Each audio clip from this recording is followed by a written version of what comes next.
In the autumn of 1798, 17 travelers disappeared along a 20-mile stretch of the Wilderness Road in southeastern Kentucky. Each vanished without a trace, leaving behind only abandoned horses and scattered belongings that told no story of their fate.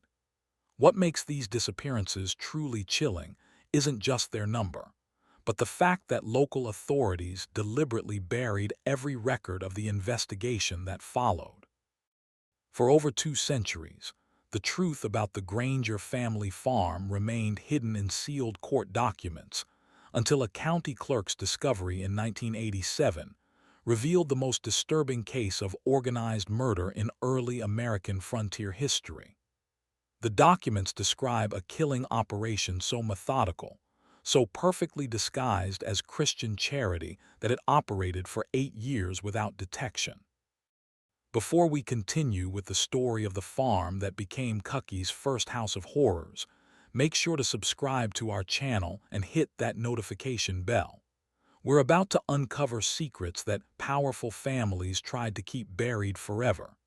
And tell us in the comments what state are you listening from. We love hearing from our community of mystery seekers. The discovery that would eventually expose the Granger family's crimes began not with screams in the night, but with the simple act of bureaucratic housekeeping in a dusty courthouse basement. Southeastern Kentucky in 1798 was a land caught between civilization and wilderness, where the promise of prosperity drew thousands westward along treacherous mountain paths. The Wilderness Road, carved through the Cumberland Gap by Daniel Boone 2 decades earlier, had become the primary artery for settlers moving west from Virginia and the Corollas. This narrow, winding trail stretched for over 200 m through some of the most unforgiving terrain in North America, where a single misstep could mean death from exposure, wild animals, or the countless human predators who haunted the frontier. Along this treacherous path, dozens of small communities had sprouted like wild flowers after rain, each one a beacon of hope for families seeking new beginnings in the untamed frontier. These settlements served as crucial waypoints where exhausted travelers could rest, resupply, and gather information about the dangers that lay ahead. The success or failure of these communities often depended on their ability to provide safe haven for the constant stream of migrants who passed through their borders. The township of Millfield sat at a crucial bend in the road where the trail descended from the rocky ridges into the fertile valley of Beaver Creek. With barely 300 souls, it was the kind of place where everyone knew everyone else's business, or thought they did. The town had been established in 1794 by a group of Virginia Baptists seeking religious freedom, and their influence could be seen in every aspect of community life. Sunday services were mandatory for all residents, and the town council enforced strict moral codes that governed everything from drinking to dancing. The settlement centered around Hendrick's General Store, a weathered log building that served as both trading post and informal courthouse. Jeremiah Hendrick, a gruff former militiaman who had fought Indians alongside Daniel Boone himself, ran the establishment with an iron fist and a keen eye for profit. His store stocked everything a traveler might need: gunpowder, salt, whiskey, blankets, and the latest news from the civilized world beyond the mountains. Nearby stood the Cumberland Inn, a 2-story structure that represented the height of frontier luxury. Martha Crane, the widow who operated the inn, had arrived from Philadelphia 5 years earlier with enough money to build the finest accommodations between Lexington and the Virginia border. Travelers could find a hot meal and a clean bed for 2 bits a night, along with the kind of civilized conversation that reminded them of the world they had left behind. The town's spiritual center was the New Jerusalem Baptist Church, a modest log building that could hold the entire population during Sunday services. Reverend Ephraim Cole, a Harvard-educated minister who had abandoned a comfortable Boston pastorate for frontier missions, delivered sermons that blended traditional theology with practical advice for survival in an unforgiving land. His presence gave Millfield a sense of legitimacy that attracted settlers who might otherwise have passed through without stopping. Among Millfield's most respected residents were the Hardens, Silas, his wife Prudence, and their three adult children, sons Caleb and Josiah, and daughter Charity. The family had arrived in the spring of 1791, claiming to be refugees from brutal Indian raids that had devastated their previous home in eastern Virginia. They quickly established themselves as pillars of the small community, with Silas serving as a lay preacher, who assisted Reverend Cole and Prudence, organizing charitable efforts for struggling families, who arrived with little more than the clothes on their backs. Silas Granger was a man who commanded respect through sheer force of personality. Standing well over 6 feet tall with the broad shoulders of a lifetime laborer, he possessed the kind of physical presence that made other men step aside when he entered a room. His deep voice could fill the church without effort, delivering sermons that moved listeners to tears with their passionate descriptions of divine love and terrible warnings about eternal judgment. Those who heard him preach often remarked that he seemed to speak with the authority of someone who had personally witnessed both heaven and hell. Prudence Granger was equally impressive in her own way. A small, delicate woman with prematurely gray hair and hands that never seemed to rest. She had quickly become the community's unofficial physician. Her knowledge of healing herbs was encyclopedic, and she could treat everything from broken bones to difficult births with a skill that seemed almost supernatural. More than one family owed their lives to her midnight visits during times of crisis, and her reputation for medical miracles had spread throughout the county. Their children appeared to be perfect examples of frontier virtue. Caleb, the elder son at 26, possessed his father's imposing physical presence and his mother's gentle demeanor. He worked the family farm with tireless dedication while finding time to help elderly neighbors with their own crops. Josiah, 24, was smaller but more intellectual, often serving as the community's unofficial schoolmaster during the winter months when farm work slowed. At 22, Charity was considered one of the most beautiful young women in the county, with a sweet disposition that made her popular among both men and women. The Grangerd farm sprawled across 400 acres of prime bottomland along Bee Creek, 3 mi south of town. The land had cost Silas nearly every penny he possessed, but the investment had proven wise. The rich soil produced abundant crops of corn and tobacco, while the creek provided water for livestock and power for a small grist mill that served the surrounding area.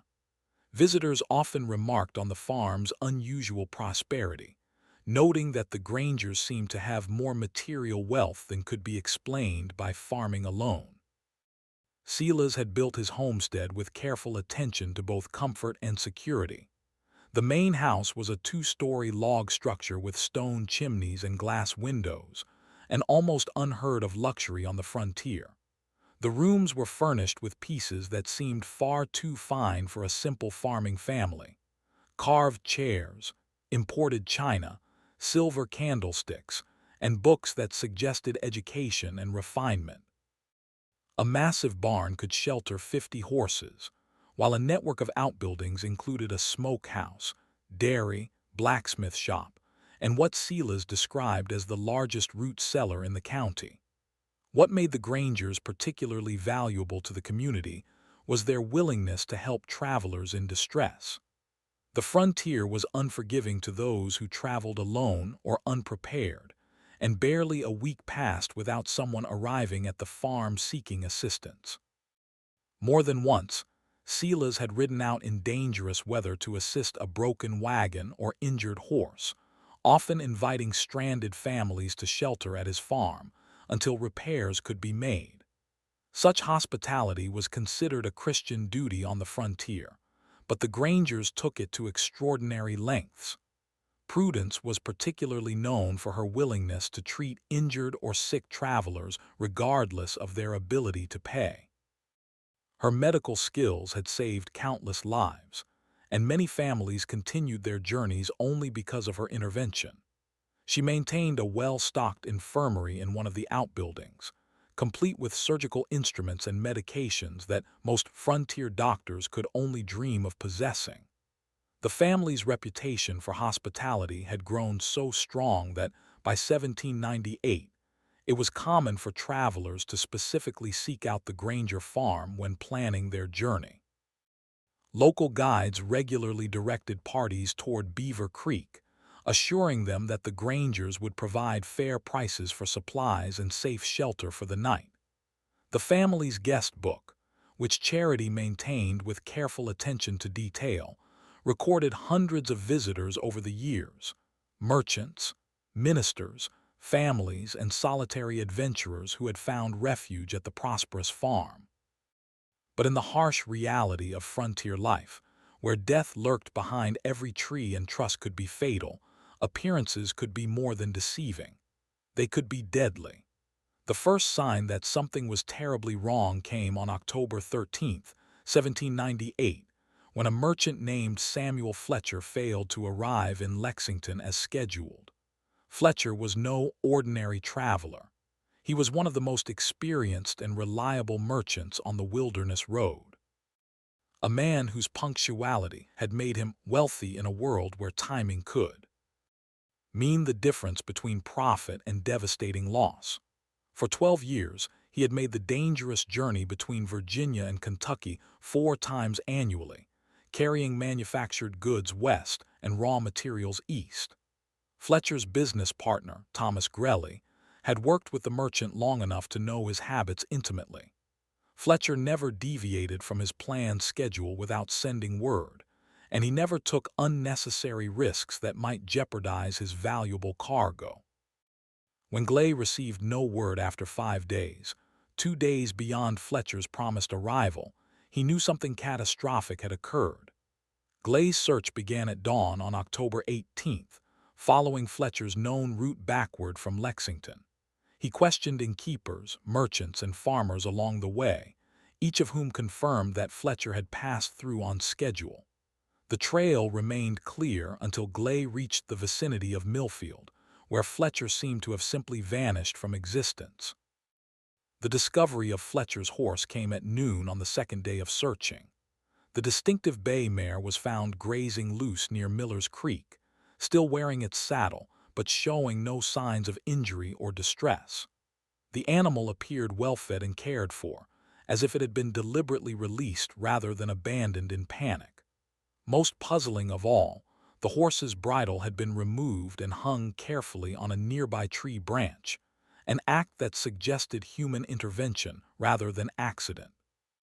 Fletcher's saddle bags remained intact, containing his trading goods and a leather pouch with nearly $50 in silver coins, a fortune that represented months of dangerous work. The money's presence ruled out simple robbery, the most common explanation for frontier disappearances. Even more disturbing, Fletcher's personal effects were scattered in a deliberate line leading away from the road toward the interior woodlands, as if he had been forced to drop them one by one while being dragged from his horse. The local constable, Elias Boone, was a man uniquely qualified to investigate such mysteries. A former Continental Army sergeant who had served under Anthony Wayne in the Ohio campaigns, Winters possessed both the investigative skills and the stomach for violence that frontier law enforcement required. He had seen enough death and deception to know that the most obvious explanations were often the most wrong, and Fletcher's disappearance struck him as anything but ordinary. Winters organized a search party within hours of Greeley's report, gathering 12 of Millfield's most capable men for what he knew would be a difficult and potentially dangerous investigation. The searchers included Henrik Johansson, a Swedish immigrant whose tracking skills rivaled those of the local Indians, and Benjamin Stokes, a former bounty hunter who knew every hiding place within 50 mi of town. What the search party discovered defied all rational explanation. Fletcher's trail led clearly toward the Granger farm, marked by torn fabric caught on thorns and occasional drops of what appeared to be blood. The signs suggested that the merchant had been alive, but injured when he left the road, possibly struggling against captives who were forcing him deeper into the wilderness. But at the exact boundary of Grangered property, every trace of Fletcher's passage simply ceased to exist. The searchers spent hours examining the area where the trail ended, looking for any sign that might indicate Fletcher's fate. They found nothing. No disturbed earth, no hidden blood, no evidence of struggle. It was as if Samuel Fletcher had been lifted from the ground by invisible hands and carried away into thin air. Even Henrik Johansson, whose tracking abilities were legendary, admitted defeat when confronted with such a complete absence of evidence. When Winters questioned Silas Granger about the missing merchant, the patriarch's response was both cooperative and strangely rehearsed. Yes, Fletcher had stopped at the farm on October 13th, arriving just before sunset and seeking directions to a shortcut that would save him a day's travel to Lexington. Silas had warned him against taking unfamiliar trails, especially with valuable goods and winter weather approaching, but Fletcher had insisted on trying the route. The merchant had been polite but hurried, declining Prudence's offer of a hot meal and a warm bed in favor of pressing on while daylight remained. According to Silas, Fletcher had seemed nervous and distracted, constantly checking his saddle bags and looking over his shoulder as if expecting pursuit. When asked about this behavior, Fletcher had mentioned seeing strange men following him since leaving Virginia, but had dismissed Silas's suggestion that he remain at the farm until a larger party could escort him to safety. The last the family had seen of him, Fletcher was riding north toward the Ridge country, determined to find his shortcut despite growing darkness and threatening weather. Silas's account was corroborated in exact detail by his entire family, each member providing identical descriptions of Fletcher's visit. They remembered his urgency, his dismissal of their warnings, even his precise words when declining their hospitality. Prudence recalled that the merchant had complained of stomach problems and had accepted a small bottle of her herbal medicine before departing. Caleb had offered to escort Fletcher to the Ridge Trail, but the merchant had refused, claiming that his business was too urgent for delays. Their consistency should have been reassuring to Constable Winters.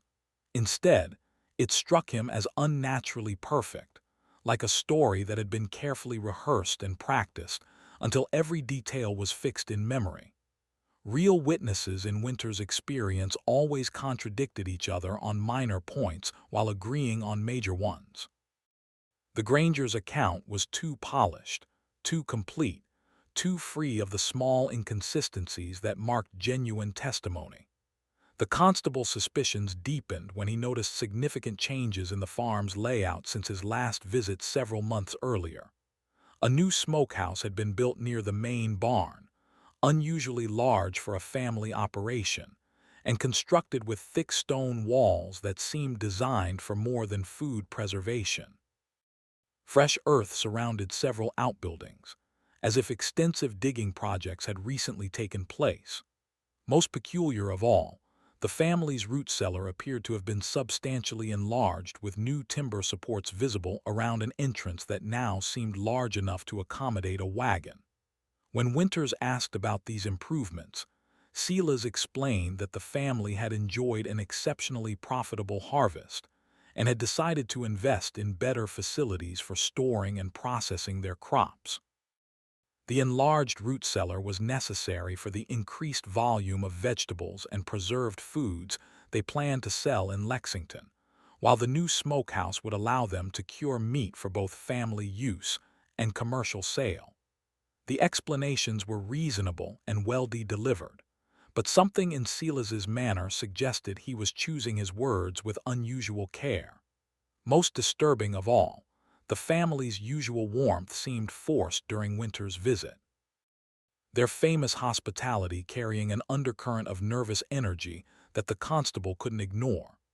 Prudence's hands shook slightly as she served coffee, and Charity kept glancing toward her father, as if seeking approval for every word she spoke. Even Caleb and Josiah, normally confident and outgoing young men, seemed subdued and watchful in ways that suggested they were hiding something significant. But without concrete evidence of wrongdoing, there was little Constable Winters could legally do. Fletcher's case was officially recorded as a probable highway robbery or Indian attack, his name added to the growing list of frontier casualties that marked the price of westward expansion. The merchant's horse was sold at auction to cover his outstanding debts, and within a month, Samuel Fletcher existed only in the memories of those who had known him. Yet Fletcher's disappearance would prove to be just the beginning of a pattern that would terrorize the Wilderness Road for the next 8 months, transforming a prosperous farming community into a place where travelers whispered warnings and parents kept their children close to home after dark. Throughout the winter of 1798 and into the spring of 1799, the disappearances continued with terrifying regularity that defied all rational explanation. Every 2 to 3 weeks, another traveler would vanish without explanation along the same stretch of road, creating a zone of fear that stretched for nearly 20 m in every direction from Millfield. The victims varied dramatically in age, wealth, and traveling circumstances. Solitary merchants like Fletcher, small family groups, even heavily armed parties traveling together for mutual protection. What united them was their complete disappearance, and the fact that each had been seen heading toward or inquiring about directions to the Granger farm before vanishing into the wilderness. Dr. Marcus Cromwell disappeared in November during his journey from Richmond to establish a medical practice in Louisville.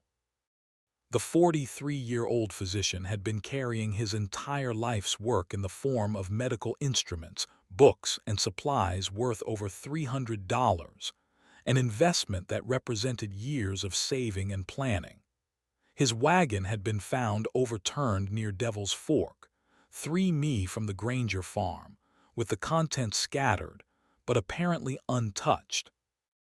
Local authorities assumed that Cromwell had been thrown from his seat during an accident and had wandered into the wilderness in a state of confusion, eventually dying of exposure.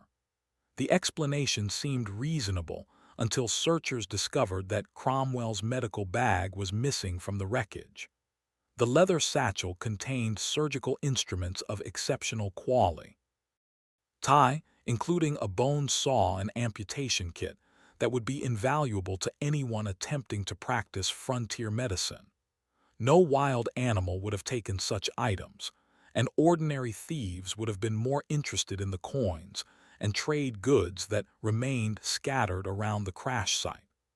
The Henley family vanished in December during one of the worst blizzards in recent memory. Jonathan Henley, his wife Elizabeth, and their 2 young children had been seeking shelter when their wagon became mired in a snowdrift only half a mile from the Granger farm.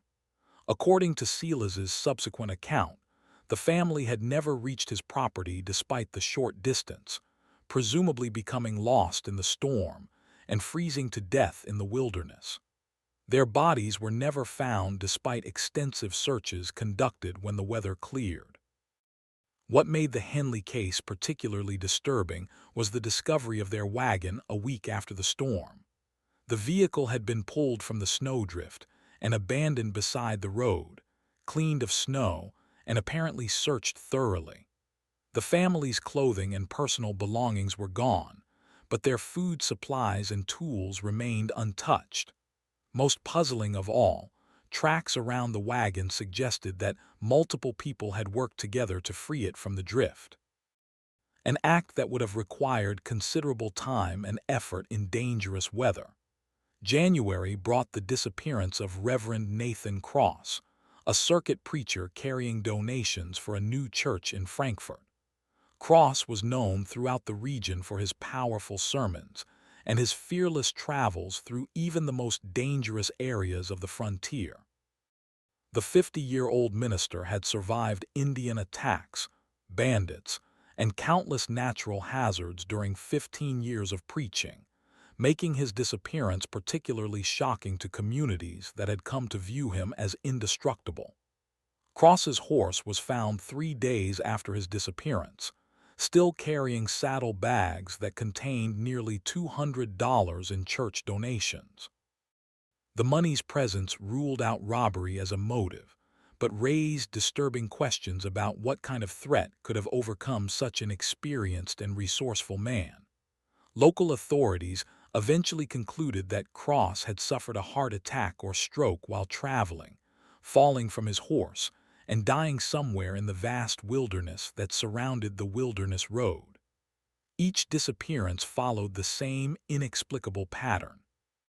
Abandoned horses found grazing loose or tied to trees, scattered personal belongings, suggesting sudden violence or struggle, and trails that led inevitably toward Granger property before vanishing completely. Yet, whenever questioned by increasingly suspicious authorities, the Granger family presented plausible explanations that were impossible to disprove. They had seen some of the travelers, yes, but only briefly and usually from a distance. Each victim had been warned about various dangers: bad weather, difficult terrain, reports of bandit activity, but had chosen to continue their journey despite the family's concerned advice. In several cases, the Grangers had offered food, shelter, or escort services that had been politely declined by travelers who seemed determined to maintain their schedules regardless of risk. Constable Winters found himself trapped in an impossible situation that grew more frustrating with each new disappearance. The Grangers were among the most respected families in the county, their reputation for charity and Christian virtue unquestioned by everyone except him. Silas's sermons continued to draw crowds from surrounding townships, his passionate delivery and biblical knowledge impressing even educated ministers like Reverend Cole. Prudence's medical skills had saved dozens of lives during the previous summer's fever outbreak, earning her a reputation that bordered on sainthood among grateful families. To accuse such pillars of the community without ironclad proof would be professional suicide and social ostracism. Winters had seen what happened to lawmen who made accusations they couldn't prove. They found themselves friendless, unemployed, and sometimes facing charges of their own. The frontier operated on a complex web of personal relationships and mutual obligations, and attacking the wrong family could destroy a man's life more effectively than any legal proceeding. Moreover, the family's explanations, while consistently convenient, were entirely believable within the context of frontier life. The Wilderness Road was genuinely dangerous, plagued by bandits, hostile Indians, severe weather, and the countless natural hazards that claimed lives regularly. Dozens of travelers disappeared each year under circumstances far less mysterious than those surrounding the Granger farm. What made this cluster of vanishings different was purely statistical. Too many people too close together, all last seen in the same general area, but statistics meant little in a world where evidence was everything, and evidence seemed to evaporate like morning mist whenever investigators approached the Granger property. The family welcomed searches of their buildings and grounds, answered questions with apparent openness, and even provided volunteers for search parties that combed the surrounding wilderness for signs of the missing travelers. Their cooperation was so complete and enthusiastic that it felt almost like mockery to the increasingly frustrated constable. The first crack in the family's carefully maintained facade came from an unexpected source. 9-year-old Timothy Voren, whose family lived on a small homestead 2 mi east of the Granger farm. Timothy was known throughout the community as an imaginative child who loved to explore the woods around his family's property, often returning home with elaborate stories about the wildlife and natural wonders he had discovered during his adventures. In March 1799, young Timothy approached Constable Winters with a story that initially seemed like another product of childish imagination. The boy claimed he had been exploring the woods near Beaver Creek when he heard screaming coming from the direction of the Granger farm. But these weren't the kind of screams that came from accidents, arguments, or even childbirth. They were the sustained, desperate cries of someone in mortal terror, rising and falling in patterns that suggested both physical pain and psychological torment. According to Timothy, he had heard such sounds at least 5 times over the winter, always during the darkest hours of night, when decent folk should be asleep. The screaming would continue for what seemed like hours, sometimes accompanied by other sounds that the boy couldn't identify, rhythmic hammering, the creak of pulleys or ropes, and occasionally what sounded like multiple voices chanting in unison.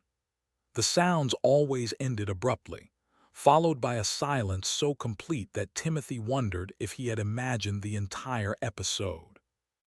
When Winters questioned the boy's parents, they admitted to hearing strange sounds themselves, but had dismissed them as natural phenomena common to frontier life. Animal calls distorted by wind and distance perhaps, or the sounds of nocturnal predators hunting in the wilderness. After all, the Grangers were good Christian folk who had never given anyone cause for suspicion. What possible explanation could there be for screaming in the night coming from such a respectable household? Timothy's account might have been dismissed as childhood imagination or misinterpreted natural sounds, except for one detail that gave Constable Winters considerable pause. When pressed for specifics, the boy could accurately describe the approximate dates when he had heard the screaming, and each corresponded exactly with the estimated time of a traveler's disappearance. The correlation was too precise to be coincidental, too consistent to be explained by chance. Armed with Timothy Vaughan's disturbing testimony, Constable Winters began to build a case against the Granger family, with the methodical patience of a man who understood that accusations against such prominent citizens would require absolutely unassailable proof. He started by quietly interviewing other neighbors who lived within hearing distance of the farm, asking carefully worded questions that wouldn't reveal his growing suspicions or alert the Grangers to his investigation. What emerged from these discreet inquiries was a disturbing pattern of small inconsistencies and unexplained phenomena that had been overlooked, dismissed, or rationalized away by people who trusted the family's reputation more than their own observations. Each piece of evidence was minor when considered individually, but together they painted a picture that made Winter's blood run cold.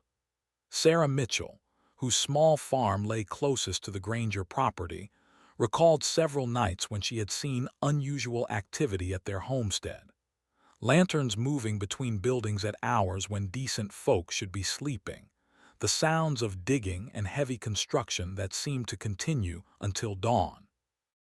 When she had mentioned these observations to Prudence Granger after church services, the woman had offered a reasonable explanation. The family was working on extensive improvements to their root cellar and other storage facilities, and they preferred to do such labor during cool night hours rather than waste precious daylight that could be spent tending crops. The explanation had satisfied Sarah at the time, but in retrospect, she realized that the nighttime construction had continued for months longer than any reasonable building project would require. Moreover, she had never seen evidence of the massive amounts of excavated earth that such extensive digging should have produced. When pressed by Winters for more details, Sarah admitted that the sounds had often been accompanied by what seemed like muffled voices and occasionally what might have been cries of pain or distress. Old Henrik Johansson, whose farm bordered the Granger property to the north, reported findings that were even more troubling. The Swedish immigrant, whose tracking and hunting skills were legendary throughout the county, had discovered animal bones scattered along their shared fence line. Not the normal remains of butchered livestock, but bones that had been cracked, gnawed, and processed in ways that suggested something far more sinister than ordinary farming activities. The bones included skulls and long bones from horses, cattle, and pigs, but also smaller fragments that Johansson couldn't identify despite his extensive knowledge of local wildlife. Most disturbing of all, some of the bones showed evidence of being deliberately broken with tools, while others bore saw marks that suggested systematic dismemberment rather than natural decomposition or predator activity. When Johansson had approached Silas about the mysterious bone deposits, the patriarch had offered a plausible but somehow unsatisfying explanation. Wild animals had been particularly troublesome that winter, he claimed, forcing the family to dispose of several diseased livestock carcasses by scattering the remains throughout the woods. The bone fragments were simply the result of scavengers, and whether breaking down these disposed carcasses over time. But Johansson's trained eye had noticed details that contradicted this innocent explanation. The bones were too clean, too systematically processed, and too widely distributed to be the result of natural decomposition. Moreover, many of the fragments showed evidence of being boiled or otherwise treated with heat, suggesting deliberate processing rather than simple disposal of diseased animals. Most tellingly, several neighbors reported dramatic changes in the Hardin family's behavior and demeanor over the past year. The children, once friendly and outgoing members of the community, had become withdrawn and secretive, avoiding social gatherings and speaking only when directly addressed. Caleb and Josiah, who had previously been popular among young people their age, now seemed nervous and distracted during public interactions, as if constantly preoccupied with private concerns. Charity Granger's transformation was particularly striking. The young woman, who had once been considered one of the most beautiful and vivacious girls in the county, now appeared haggarded and prematurely aged, her face carrying a haunted expression that made people uncomfortable. She had stopped attending social functions entirely, and when she did appear in public, she seemed to shrink from human contact as if afraid of revealing some terrible secret. Even Silas's sermons had taken on a darker tone over the past months, dwelling obsessively on themes of divine judgment, the punishment of sinners, and the necessity of eliminating evil from the world. Where his preaching had once emphasized God's love and charity, it now focused almost exclusively on wrath and retribution. Several church members had privately expressed concern about the increasingly violent imagery in his biblical interpretations. Constable Winters also discovered disturbing gaps in the Granger family's background story that raised serious questions about their true identity and origins. While they claimed to be refugees from Indian raids in eastern Virginia, no one had been able to verify their previous residence or confirm the specific attacks that had supposedly driven them westward. Winter's inquiries to authorities in Virginia had produced no records of any Granger family being affected by Indian violence in the time period they claimed. Moreover, the family's arrival in Kentucky seemed to mark the beginning of their documented existence, as if the Grangers had materialized from nothing in the spring of 1791. They possessed no letters from relatives, no business records from their previous life, no personal effects that predated their appearance in Millfield. For a family claiming to have lost everything to Indian raids, they had managed to arrive in Kentucky with substantial financial resources and an impressive collection of household goods. The constable's investigation received an unexpected and alarming boost in April 1799, when a traveling peddler named Levi Cartwright arrived in Millfield with information that transformed suspicion into near certainty. Cartwright was a well-known figure throughout the frontier. a man whose business required him to travel constantly between settlements, and who possessed an encyclopedic knowledge of events and personalities throughout the region. Cartwright had spent the previous winter in eastern Tennessee, where he had heard disturbing stories about a series of disappearances that had plagued the Halston River Valley between 1789 and 1791. According to local accounts, at least 15 travelers had vanished along a remote stretch of road near a prosperous farm operated by a F. Amiely named Harper, Zachariah Harper, his wife Prudence, and their 3 adult children. The similarities between the Tennessee disappearances and the current Kentucky cases were so striking that they couldn't possibly be coincidental. The pattern was identical. Travelers would be seen heading toward the Harper property and would simply vanish, leaving behind only scattered belongings and abandoned horses. Local authorities had suspected the family, but had never been able to prove their involvement, hampered by the same lack of physical evidence that was frustrating Winter's current investigation. Even more chilling were Cartwright's descriptions of the Harper family themselves. Zachariah was a lay preacher known for his powerful sermons and charitable works, while Prudence was respected throughout the region for her exceptional healing abilities. They had arrived in the valley claiming to be refugees from Indian raids with no verifiable history before their sudden appearance. The family was known for their hospitality to travelers and had built a reputation as pillars of their community. When Cartwright described the physical appearance of the Harper family, Winters felt his blood turn to ice water. Zachariah Harper had been a tall, imposing man with prematurely gray hair and penetrating eyes. Prudence was small and delicate with skilled hands and an extensive knowledge of medicinal herbs. Their children matched the ages and descriptions of Caleb, Josiah, and Charity Granger so closely that they could have been the same people. Most damning of all, the Harper family had vanished overnight in the spring of 1791, abandoning their farm and disappearing without explanation, just as suspicion about the disappearances was beginning to focus on their property. Neighbors had found the homestead deserted with signs of hasty departure and deliberate destruction. Buildings had been partially burned, wells had been filled with rocks and debris, and the entire farm showed evidence of systematic elimination of anything that might provide clues to the family's true identity or activities. When Tennessee authorities had finally obtained warrants to search the abandoned Harper property, they had made discoveries that still haunted the investigators who participated.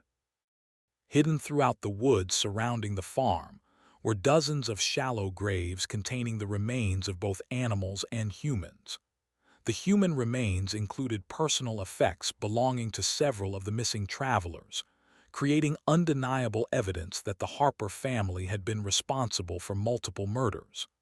But by then, the killers had vanished completely, leaving behind only their crimes and the mystery of their true identities.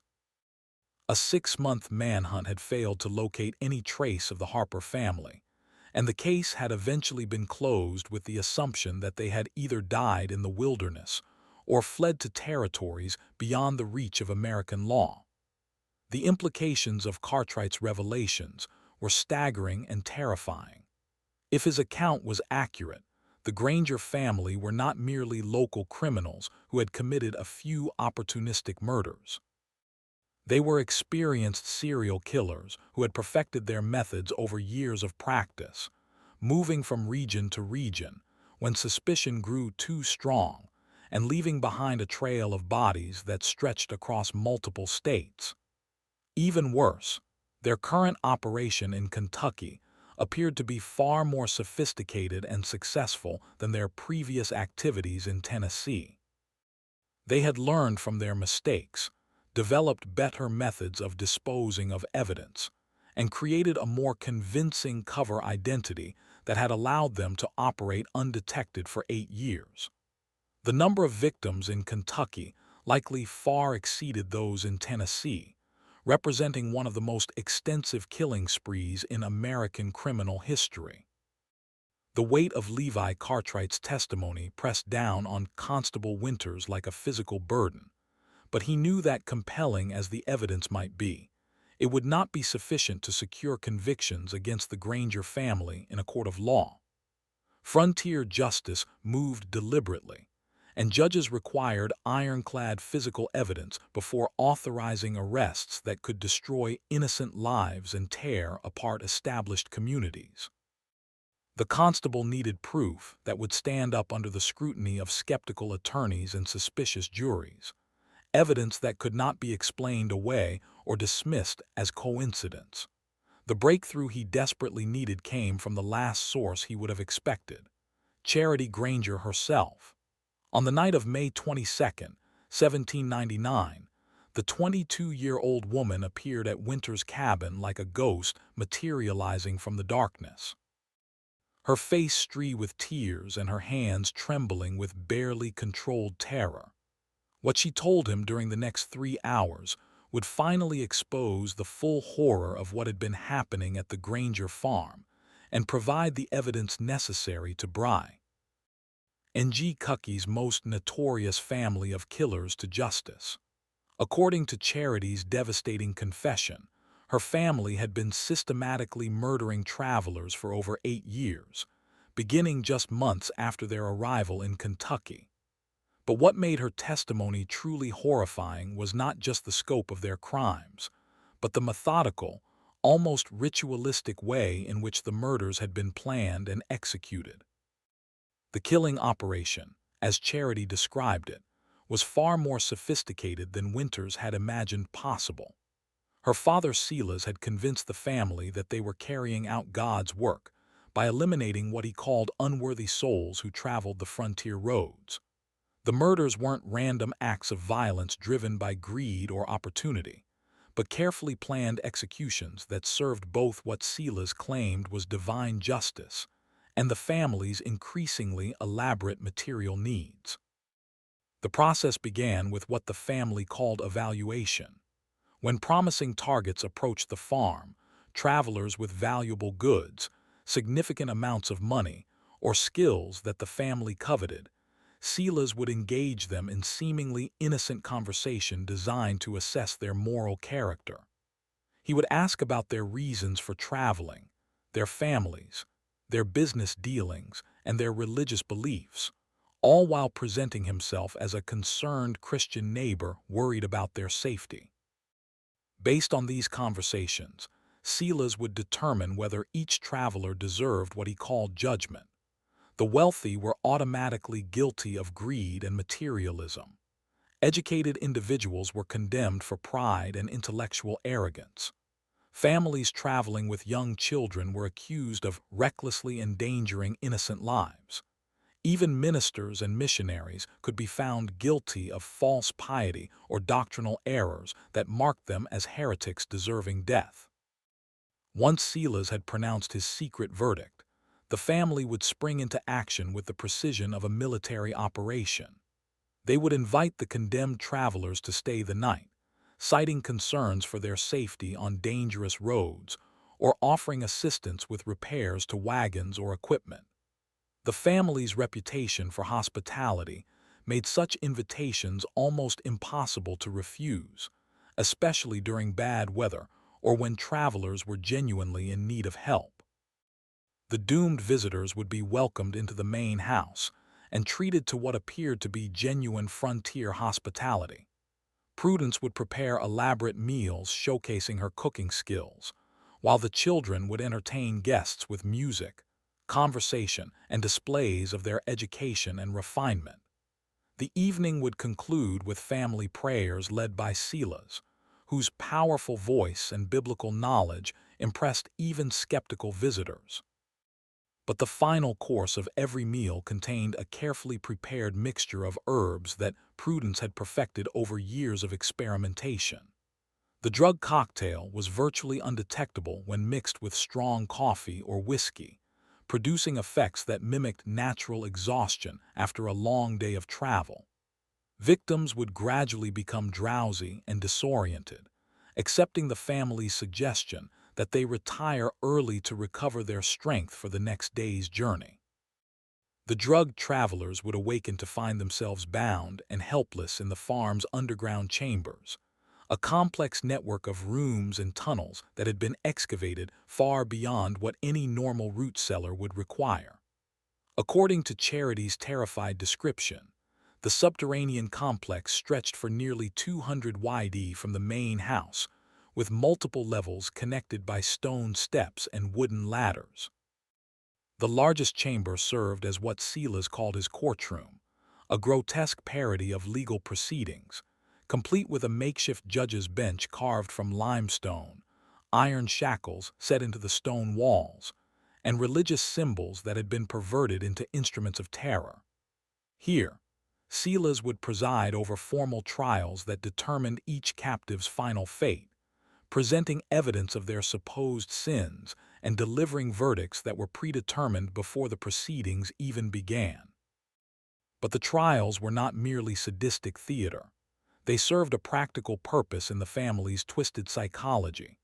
By framing the murders as acts of divine justice rather than simple crimes, Silas had created a belief system that allowed his family to commit atrocities while maintaining their self-image as righteous Christians.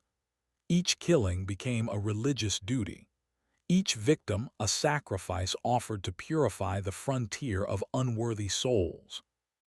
The sentences handed down in Silas's underground courtroom varied according to his assessment of each victim's sins and the family's current needs. Some prisoners were kept alive for weeks or even months, forced to use their skills for the family's benefit before being executed. Dr. Cromwell, the physician who had disappeared in November, had been compelled to train Prude NCE in advanced surgical techniques before his death. Reverend Cross had been forced to write sermons that Silas later delivered as his own, enhancing his reputation as a biblical scholar. Others faced immediate execution, usually by methods that Silas claimed were biblically sanctioned. Hanging was reserved for thieves and bandits, while drowning in the underground systems was the fate of those guilty of pride or blasphemy. The most elaborate executions were saved for those whom Silas judged to be the most wicked, a category that included wealthy merchants, government officials, and anyone who had shown skepticism about frontier religion. Just when we thought we'd seen it all, the horror in Kentucky intensifies. If this story is giving you chills, share this video with a friend who loves dark mysteries. Hit that like button to support our content, and don't forget to subscribe to never miss stories like this. Let's discover together what happens next. Charity's testimony revealed the systematic nature of the family's crimes in terrifying detail. Each member had been assigned specific roles in both the murders and the elaborate cover-up that followed. Caleb and Josiah served as the muscle of the operation, responsible for capturing victims, maintaining the underground complex, and disposing of bodies through a limestone cave system that connected to the deepest parts of the excavated chambers. Their size and strength made them ideal for the physical demands of moving unconscious prisoners and heavy loads of earth and stone. Charity herself had been forced to serve as the family's record-keeper, maintaining detailed ledgers that documented every victim's identity, possessions, and method of disposal. Her careful handwriting filled dozens of notebooks with information that read like a merchant's inventory, except that the goods being cataloged were human lives, and the transactions were murders. Each entry included the victim's name, age, appearance, estimated wealth, and personal belongings, along with notes about their final words and behavior during their imprisonment. Prudence's role was perhaps the most crucial to the operation's success. In addition to preparing the drugs that incapacitated victims, she served as the family's medical expert, keeping prisoners alive when their skills were needed, and ensuring that executions proceeded without complications that might create evidence. Her knowledge of anatomy, gained through years of frontier medical practice, had been perverted into expertise in torture and murder. Most chilling of all, Prudence had developed what she called treatments for prisoners who proved uncooperative or attempted to escape. These punishments were designed to break the will without causing death, using techniques that combined her medical knowledge with psychological torture. Prisoners who refused to comply with the family's demands would find themselves subjected to calculated doses of pain and terror until they became completely submissive. The family's success in avoiding detection had depended on more than just careful planning. It required an elaborate system of disposal and deception that eliminated all evidence of their crimes. Bodies were never buried on the farm property itself, but were instead transported through the cave system to remote limestone caverns that lay several miles from the homestead. These natural chambers provided perfect conditions for decomposition, while their distance from the farm made discovery virtually impossible. Personal belongings were sorted with the efficiency of experienced merchants. Valuable items, money, jewelry, fine weapons, and tools were either kept by the family or sold in distant markets where they couldn't be traced to missing persons. Less valuable objects were carefully scattered along roads throughout the region, creating false trails that suggested robbery or Indian attacks. Even victims' clothing was processed systematically, with useful garments kept for the family's use, while distinctive items were destroyed to prevent identification. The horses presented a particular challenge since they were both valuable and easily recognized by people familiar with the victims.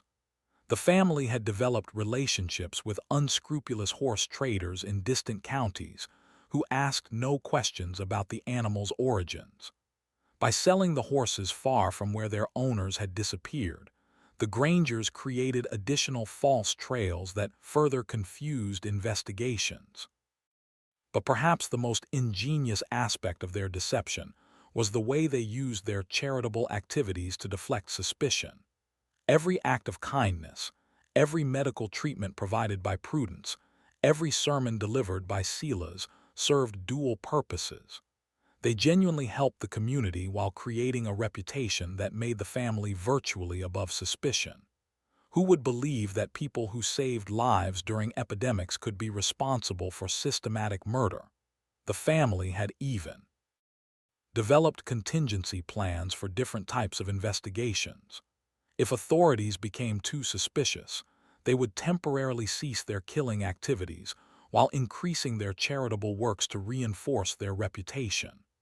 They had identified several escape routes that would allow them to abandon the farm quickly if discovery seemed imminent, just as they had done when leaving Tennessee years earlier. According to Charity, the family had been planning to expand their operations significantly. They had identified several other remote farms along the Wilderness Road where similar trials could be conducted, creating a network of killing sites that would allow them to operate with even greater impunity. The ultimate goal was to establish what Silas called courts of divine justice throughout the frontier, eliminating unworthy travelers on a scale that would reshape the moral character of the entire region. But what finally drove Charity to confession was not moral awakening or sudden conscience. It was terror for her own life. She revealed that Silas had grown increasingly paranoid about potential discovery and had begun to view anyone who might pose a threat as deserving of judgment. That list now included several neighbors who had asked too many questions. Levi Cartwright, the peddler, who had been making inquiries about the Tennessee disappearances, and even Constable Winters himself. More immediately terrifying, Charity disclosed that another victim was currently being held in the underground chambers. A traveling surveyor named William Patterson, who had been captured 3 days earlier and was scheduled for trial the following night. But Patterson was not the only prisoner in the family's custody. Unknown to the outside world, they were also holding 2 other captives. A young woman named Rebecca Foster, who had been missing for over a week, and an elderly man identified as Luther Grimby, a traveling preacher who had disappeared the previous month. The revelation that multiple victims were being held simultaneously showed how confident the family had become in their methods and how dramatically they had escalated their activities.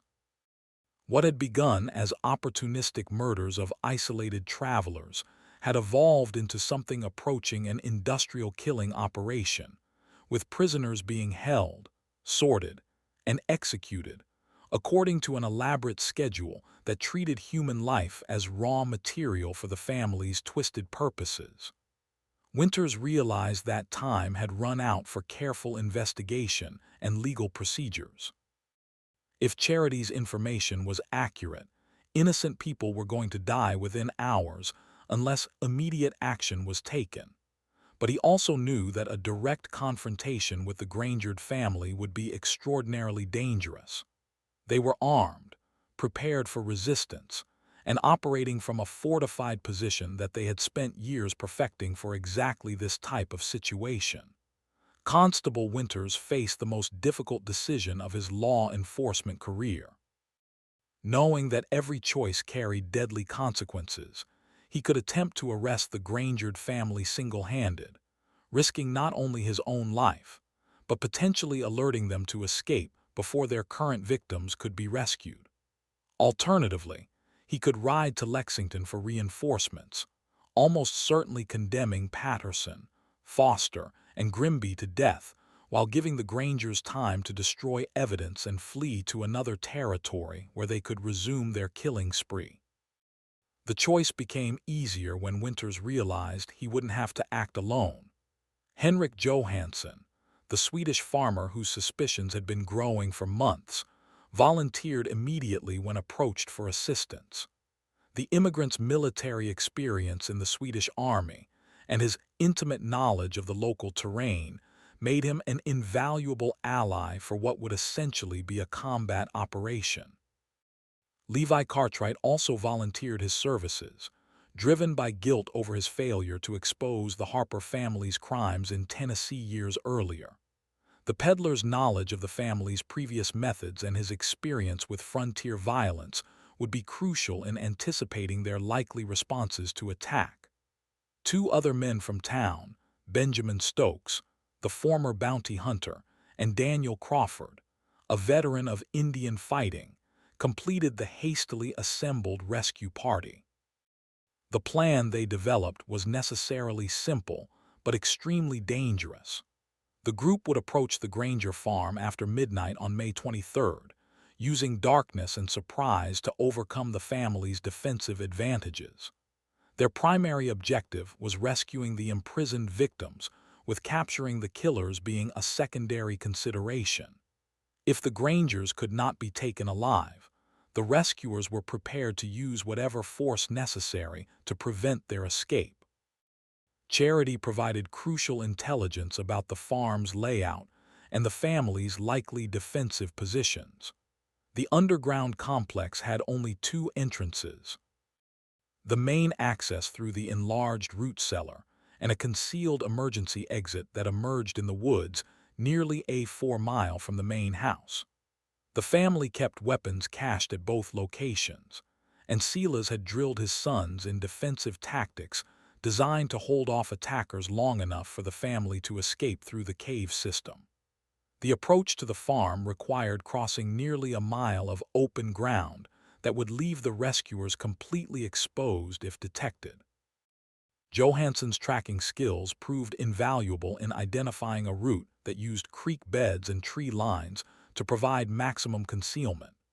The group moved with the silence of experienced hunters, each man understanding that discovery would likely mean death for both themselves and the prisoners they were trying to save.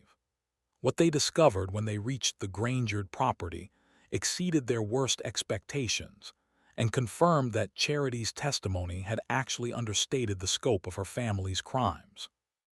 The farm showed clear evidence of recent excavation work far beyond what any normal agricultural operation would require. Piles of earth and stone were scattered throughout the property, while the smell of lime and decay hung in the air like a physical presence. The main house appeared normal from the outside, with warm light glowing in the windows and smoke rising from the chimneys. But as the rescuers drew closer, they could hear sounds that chilled their blood, muffled voices coming from beneath the ground, occasional screams that were quickly silenced, and the rhythmic sound of metal striking stone that suggested ongoing construction work in the underground chambers. The rescue operation began at precisely 2:00 a.m. when the raiders believed the family would be least alert and most vulnerable to surprise attack. Winters and Johansson approached the main entrance to the underground complex, while Stokes and Crawford positioned themselves to block the emergency exit. Cartwright remained with the horses, ready to provide covering fire if the operation went wrong. The root cellar entrance proved to be far more elaborate than Charity had described. What appeared from the surface to be a simple storage facility was actually a sophisticated fortification with multiple defensive positions and clear fields of fire. The Hardens had spent years preparing for exactly this type of assault, creating killing zones that would allow a small number of defenders to hold off a much larger attacking force. But the Raiders' greatest advantage was complete surprise. The family had grown complacent after years of successful operation, never imagining that their carefully maintained cover could be penetrated by local law enforcement. When Winters and Johansson descended into the underground complex, they found Silas and his sons completely unprepared for resistance, focused instead on the grisly business of preparing their current victims for execution. The rescue of the prisoners was both easier and more horrifying than the raiders had anticipated. They found William Patterson chained in a stone cell barely large enough for a man to stand upright, weak from days, without adequate food, but alive and coherent. Rebecca Foster was in worse condition, showing signs of the treatments that Prudence had used to break her resistance. Luther Grimby was barely conscious, his health broken by weeks of captivity and psychological torture. But the prisoners were not the only occupants of the underground complex. As the raiders penetrated deeper into the cave system, they discovered evidence of the family's crimes that defied human comprehension. The limestone chambers contained a charral house of human remains spanning nearly a decade of systematic murder. Bones, clothing fragments, and personal effects were scattered throughout multiple rooms, creating an archaeological record of atrocity that would take weeks to fully catalog. The physical evidence was overwhelming in both scope and detail. In addition to the human remains, the raiders found the detailed records that Charity had described, written in her careful handwriting, and organized with the precision of a merchant's ledger. The notebooks contained the names, descriptions, and final possessions of 67 victims spanning 8 years, far more than the investigation had uncovered and representing one of the most extensive killing sprees in American criminal history. But perhaps the most damning evidence was discovered in what Silas had called his courtroom. The underground chamber contained not only the makeshift judge's bench and religious symbols that Charity had described, but also a collection of personal trophies taken from victims. Scalps, jewelry, weapons, and other mementos were displayed like battle honors, creating a museum of murder that revealed the full extent of the family's sadistic pride in their crimes. The capture of the Granger family proved to be swift but violent as Silas and his sons attempted to their way out of the underground complex rather than face the justice they had denied their victims. The patriarch showed no surprise at being discovered, instead launching into a rambling sermon about divine judgment and the righteousness of his mission. Even as gunfire echoed through the stone chambers, Caleb and Josiah fought with the desperate fury of men who knew they faced certain death if captured. Using their intimate knowledge of the cave system to launch attacks from concealed positions, The battle raged through multiple chambers for nearly an hour, with the raiders forced to advance carefully through passages that the defenders had prepared as killing zones. The end came when Prudence, trapped in the main house above, attempted to destroy evidence by setting fire to the building and its contents. The flames spread rapidly through the dry timber structure, threatening to collapse the main entrance to the underground complex and trap everyone below. Faced with the choice between burning alive and surrendering, the surviving Grangers finally laid down their weapons. Only Charity surrendered willingly, her confession having already condemned her family and sealed their fate. She was found in her room kneeling in prayer and apparently resigned to whatever judgment awaited her. Her cooperation with the investigation had been motivated not by moral awakening, but by terror that her father's paranoia would eventually mark her for execution, along with the family's other perceived enemies. The aftermath of the Granger family's capture sent shock waves throughout Kentucky and the broader frontier region, forcing communities to confront the terrifying reality that one of their most respected families had been systematically murdering travelers for nearly a decade. The evidence recovered from the underground complex was so overwhelming and disturbing that local authorities struggled to process the full scope of the crimes. The investigation that followed the raid revealed details that exceeded even the raiders' worst expectations. The cave system beneath the Granger farm was far more extensive than anyone had imagined, stretching for nearly 2 m through natural limestone caverns that the family had modified for their murderous purposes. Multiple chambers had been excavated and reinforced, creating an underground complex that could house dozens of prisoners simultaneously. The physical evidence recovered from these chambers painted a picture of systematic murder that spanned not just the 8 years the family had lived in Kentucky, but potentially decades of similar crimes in other territories. In addition to the 67 victims documented in Charity's careful records, searchers found personal effects and human remains that suggested the true number of murders was significantly higher. Particularly disturbing was the discovery of children's clothing and toys among the recovered evidence, indicating that entire families had been murdered rather than just individual travelers. The Henley family, who had disappeared during the December blizzard, were found to have been held in the underground complex for over a week before being executed. Their children, ages 6 and 8, had been kept alive for several days after their parents' deaths before being killed, and their bodies disposed of in the deepest parts of the cave system.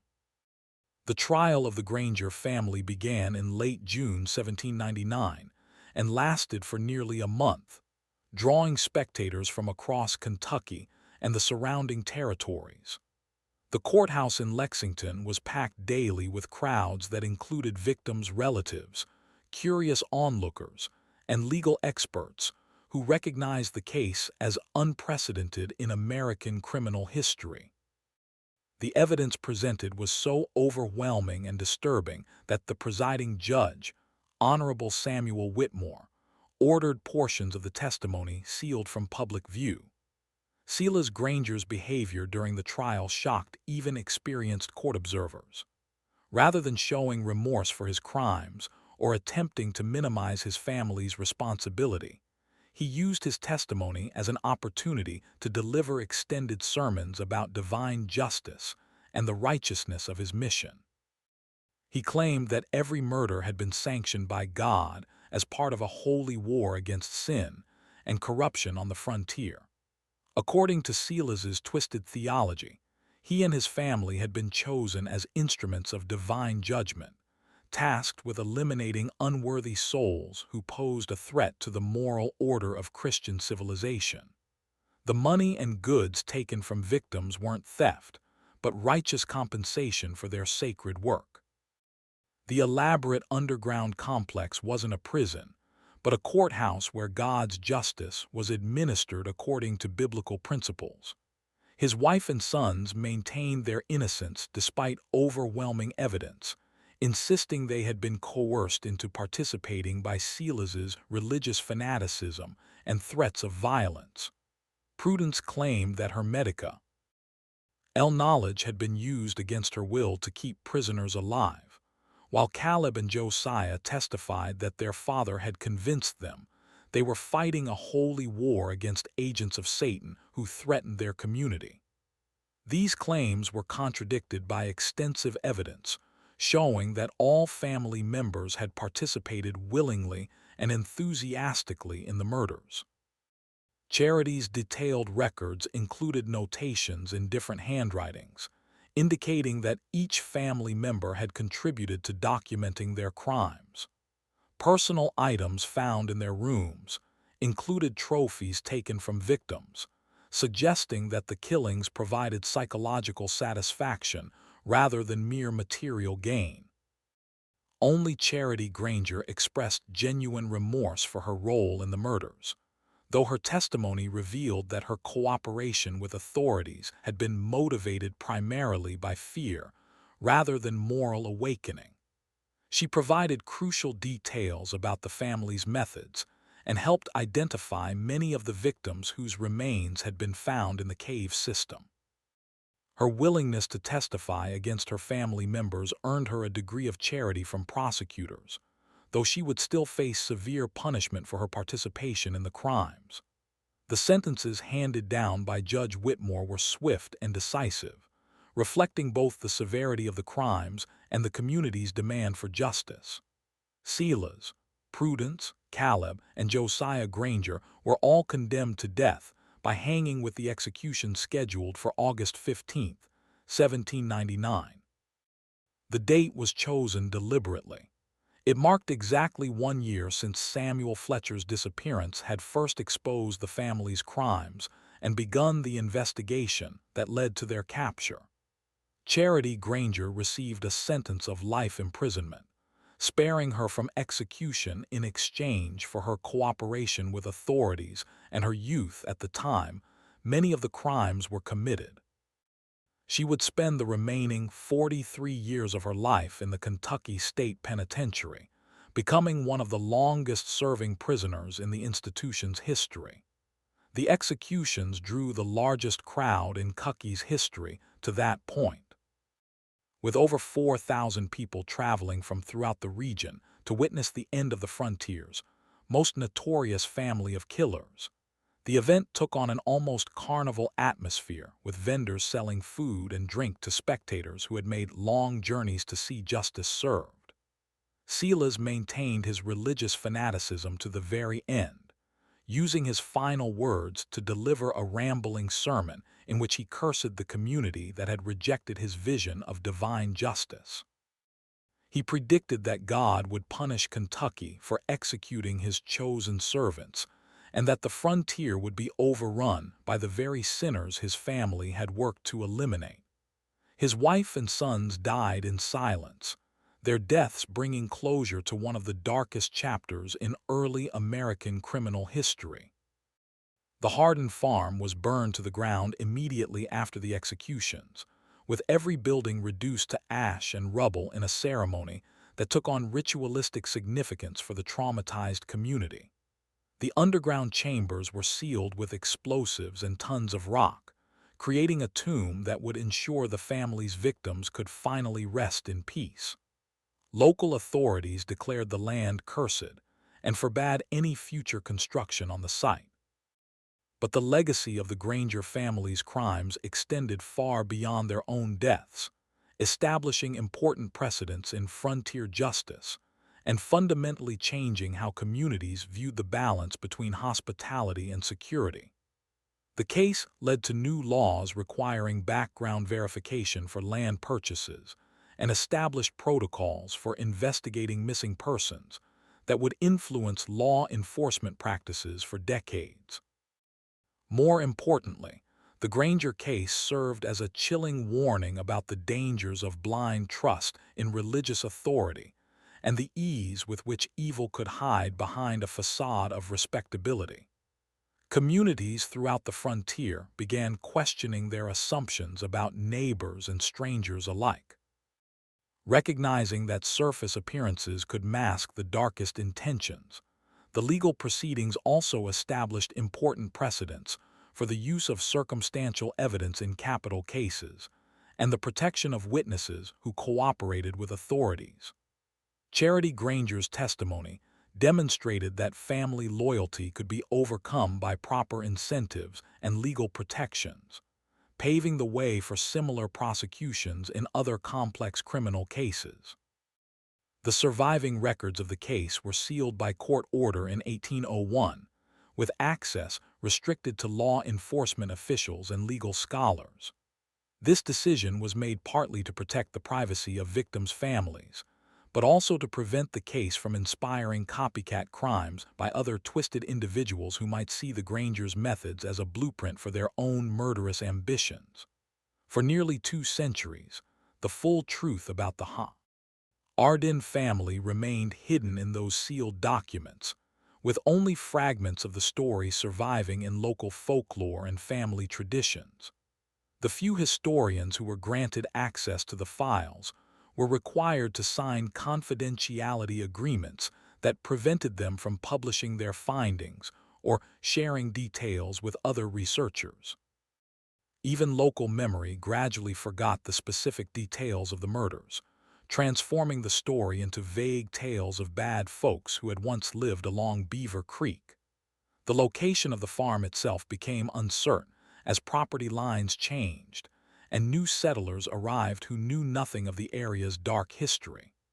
By the mid-1800s, only a few elderly residents could accurately point out where the Granger homestead had stood.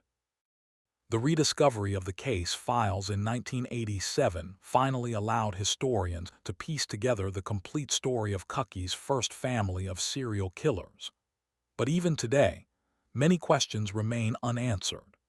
The cave system where the family disposed of their victims has never been fully explored, and authorities believe additional remains may still be hidden in the deepest passages that were too dangerous for 18th-century investigators to access. Modern forensic techniques could potentially reveal much more about the family's crimes, but the sealed caverns would be extremely difficult and expensive to excavate. Local authorities have shown little interest in reopening what they consider a historical matter, preferring to let the dead rest undisturbed rather than risk new revelations that might traumatize descendants of the victims. Perhaps most disturbing of all, the Granger case has forced historians to reconsider other unexplained disappearances along frontier roads throughout the early American period. How many other respectable families might have been hiding similar secrets? How many missing travelers were victims not of random violence, natural hazards, or Indian attacks, but of carefully planned murders by people they trusted? The statistical analysis of frontier disappearances reveals troubling patterns that suggest the Granger family may not have been unique.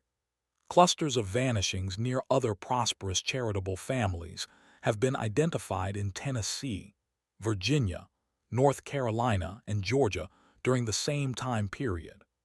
While none of these cases have been definitively linked to systematic murder, the similarities are striking enough to warrant further investigation. The answers to these questions died with Silas Granger on that August morning in 1799. But the questions themselves serve as a chilling reminder that evil often wears the most innocent face.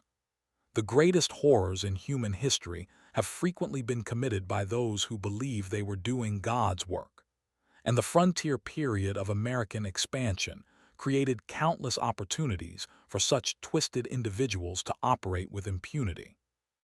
The Granger case also highlights the vulnerability of isolated communities that valued reputation over evidence and trust over vigilance. The family's success depended not just on their own criminal skills, but on their neighbors' willingness to dismiss uncomfortable evidence in favor of maintaining social harmony. The price of that willingness was measured in human lives. This mystery shows us that the frontier justice of early America was often more complex and disturbing than traditional histories have acknowledged. The expansion westward created not just opportunities for honest settlers seeking new lives, but also perfect hunting grounds for predators who understood how to exploit the trust and desperation of vulnerable travelers. What do you think of this story? Do you believe everything was revealed about the Granger family's crimes? Or might there be even darker secrets still buried beneath the Kentucky soil? Could similar families have operated in other frontier regions without ever being discovered? Leave your comment below and share your theories about this case. If you enjoyed this tale and want more horror stories like this, subscribe, hit the notification bell, and share with someone who loves mysteries. See you in the next video.